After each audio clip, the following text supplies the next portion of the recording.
So after some trial and error and blowing some 30 amp buses, I finally figured out what is the STI connector, self-test indicator, I think it is. So this is actually a tack output. The fancier model Festivas had a speedo and a tack. Mine is like a mid-tier.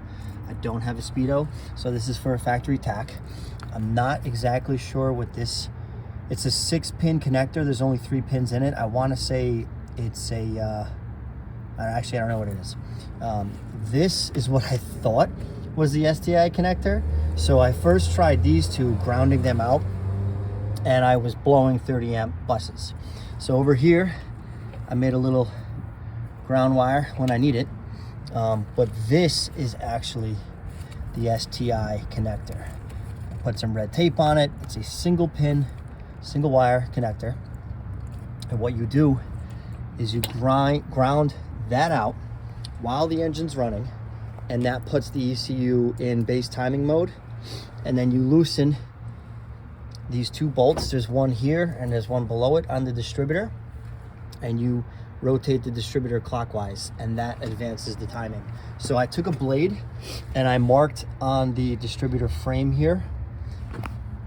I scratched with a blade so I know where factory was, which should be 10 degrees. And so it was idling slow with the STI grounded out, which is normal. And then I gave that a little twist. Idles came up, tightened it down, pulled out the connector, went for a spin around the block.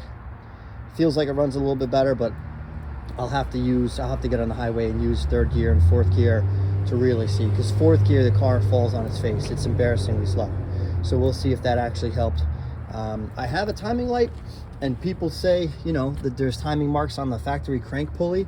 I just can't see them. I'm not a Festiva expert. I don't know if they're on the front, on the back, you know, I don't know on the timing cover, like you know, so I have no idea what it's running at, but gave it a little crank.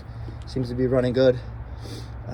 So we'll just use premium fuel, and at some point I'm going to get this car on the dyno, and we'll, you know, bump up the timing and actually see what we can pull out of that and go from there.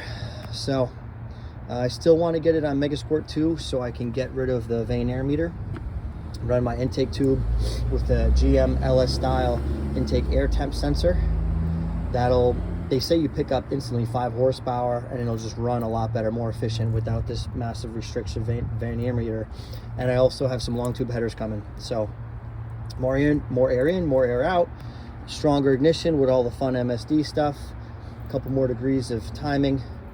So just trying to squeeze a little more juice out of her. I got to do a valve cover gasket, I got to do an oil pan gasket, motor mounts, axle seals, a bunch of little stuff. But this is the latest update, just kind of tinkering, a little track prep here and there.